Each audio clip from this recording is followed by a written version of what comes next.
Francesca, you have a little disagreement with Rachel over the condiments that were, supposed to be brought to that lunch. Fancy. And did you guys bring ketchup and all of that stuff too? No, you were gonna bring all the condiments. Oh, okay. All right. I just thought you guys were bringing it. I just said I'd bring my own condiments. Horrible air job. Yeah, I asked her if she was bringing the condiments. She said yes, and then I was like, okay. And then I get there, and then they're not there. And so then, of course, who gets blamed? Me. So, like, what the hell? What did we forget on this trip? Apparently we forgot tomato sauce. Well, she said she was going to bring the condiments, and then she just shifted the blame onto me. Oh. I don't really understand that whole situation because it was very simple. Who's bringing the condiments? Rachel. Okay, Rachel's bringing the condiments. Okay, no problem. Okay, get there, no condiments. Oh, it's Francesca's fault. Oh, okay. Normally what ends up happening is we have lists of the basics that needs to come out from deck department, which coincides with interior as well. So there's a lot that goes into it, but it just seemed as if there was no organization. I mean, sunscreens, a lot of things just didn't unfold. Yeah. There was a lot of things left to air, especially with like the watermelon and stuff like that. I mean, just a whole bunch of things happen. When it gets to the point where tasks are not getting accomplished that are impertinent, that's where it comes from the top down. I know I did the right thing and I'm doing my job properly. And, there's nothing more I can do. I'm not going to sit there and have there were guests around as well. Or they were just coming. So I didn't want to have a freaking fit about her. Rachel was like, did you bring the tomato sauce? And Francesca's like, no, it was your job to bring the tomato sauce. So I was, had the genius idea to be like, hello, there's like a little snack bar across the way. Maybe they'll have some tomato sauce. Do you want me to run over to Stingray City to see if they have any ketchup? They must do. Yeah, that'd be That cool. would be great, Izzy. Thank you. Good solution. Oh my God, Izzy, you're freaking a lifesaver. I kind of thought that Francesca would be passive aggressive and be like, about me like stepping in. But sometimes you just got to think on your feet. It's what yachting is. You got to think on your feet. And the snack bar had tomato sauce. They were very nice. I offered to pay and they gave it to me for free. I was like, you're so kind. But that's like the Antiguan thing. Like they're all very hospitable people. But yeah, that's the thing with the interior. It seemed like there was a real lack of communication, and tomato sauce gate was like, one of those prime examples.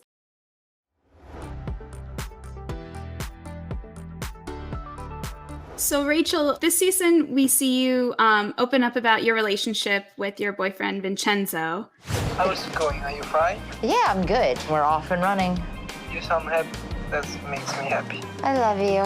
And unfortunately, we saw some moments where you expressed that you were having a hard time being away from him. I miss you.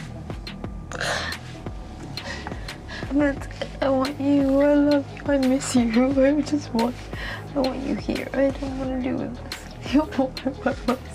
He doesn't work in yachting, and I work in yachting. And he was very, very understanding about the time away, understanding my career, respecting the career. And it was very difficult to be away from him and the uncertainty of everything. So, it's hard to be away from your partner that you love so much.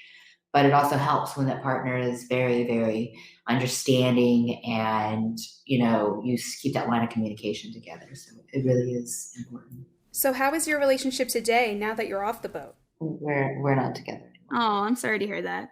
Yeah, it took us 5 months to get back together, to see each other again from the start of filming. He wasn't a very big fan of me going to film. And it took me 21 days at sea to get back to him. And then before I knew it, it was done. So I said, you know what? C'est la vie.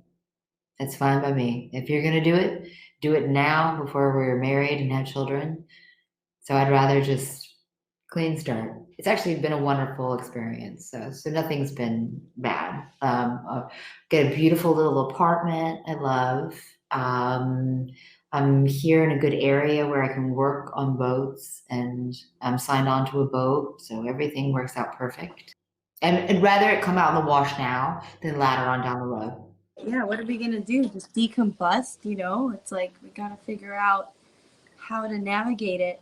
Exactly. I mean, you can't fall apart at the seams. You got to keep a positive attitude. Like I said, I deal everything with sarcasm. So I mean, I'm good to go.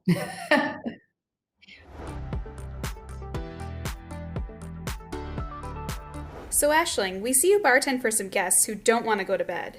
Another drink for you? Yeah, that'd be nice. What do you think about these two going together? Oh, gross. And he's chugging it. Fill to the top in this glass. No. Both the boys have been drinking like 11 o'clock earlier that day. But of course, they're on a super yacht. They can do whatever they want. They can have whatever they want whenever they want. So I'd fed them heaps of alcohol. And it got to a point in the night where Daniel, I noticed, became like beyond drunk, to the point where I was like, okay, James was on late with me. And I was like, James, you need to just keep an eye out and back me up. I was a bit annoyed at Ash at that point because I knew Ash was very work focused and she loved her job and everything. But then Ash was like, we need to go to bed, we need to be up early, we need to be doing this. And I'm kind of in the mindset saying, like, so what if we only get like 3-4 hours sleep the next day? Like, he's come on this yacht. How often does he get to go on yachts? That's probably a lot. But, yeah, probably a lot, to be fair. But like, you paid all this money for a yacht.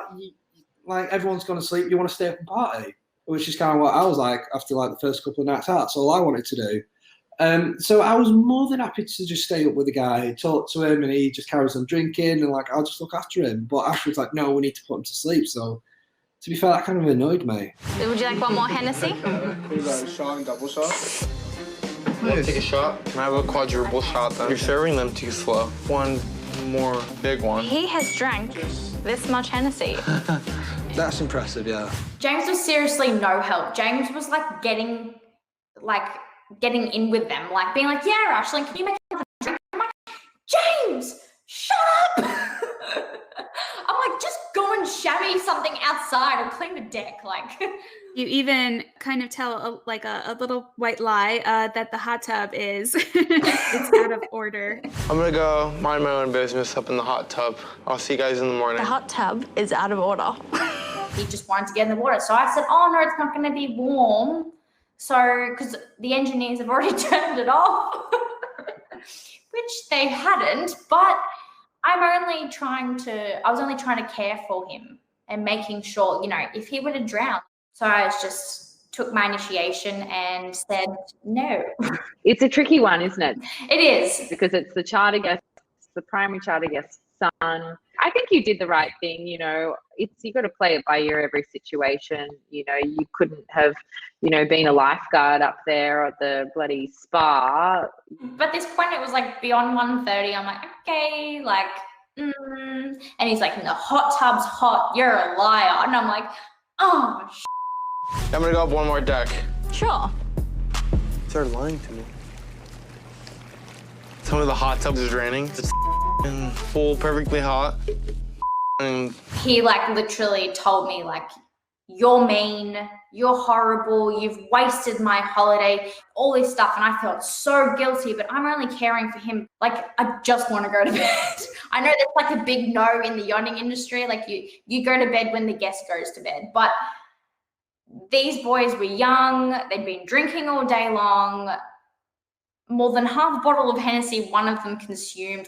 At the end of the day, I think the person that's actually handing over the liquor or the alcohol and notice that the person's consumption has gone too far, they should be able to, take control of that. And I think that's a good thing, not a bad thing. You're only looking after their health. And if they were to jump off overboard or anything like that, example, Dolores. To me, I think I was in the mindset where the more he drinks, the more chance he's going to fall asleep, and we can obviously call it a night for obviously Ash's sake. But I wasn't too bothered. Like I say, if Ash wasn't there and it was just me and this guy, I'd be like, right, carry on drinking, have fun. Let's see what else we can do on the yacht. But I don't know. You almost feel like you're under Ash's supervision at that point. Honestly, I think if anyone should have been the chief stew on that boat, it should have been Ash, because she is good communication, clear, direct, concise, good leadership, good management. She's owned her own business. She's she's a workhorse. She knows how to get shit done.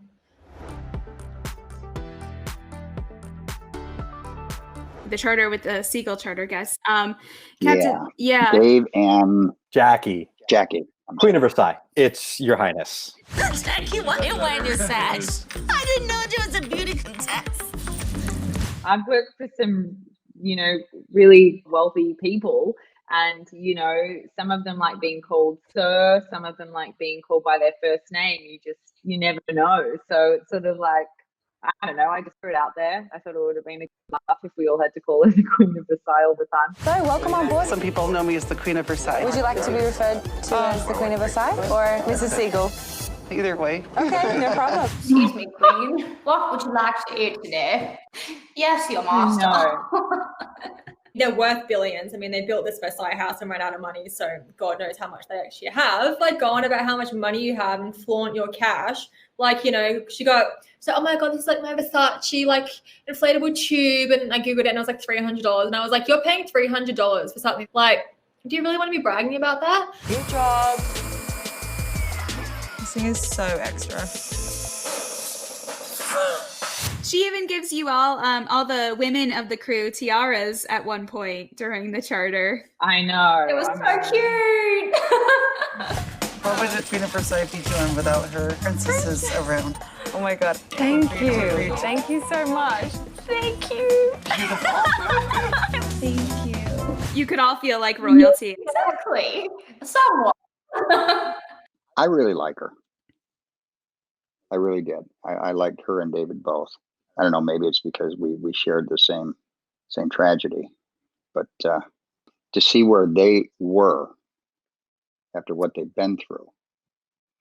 Yeah, I know the whole Versailles mansion and all that stuff. I don't know, what is it? 100,000 square feet of one home. Yeah, it's something just totally outrageous. But they still get it in spite of that. And I just, you know, especially David, and you just really have to appreciate all the things that he's done since the death of his daughter that are truly remarkable. The amount of lives that he's affected and effectively saved. Yep. They get a tip of the hat from me.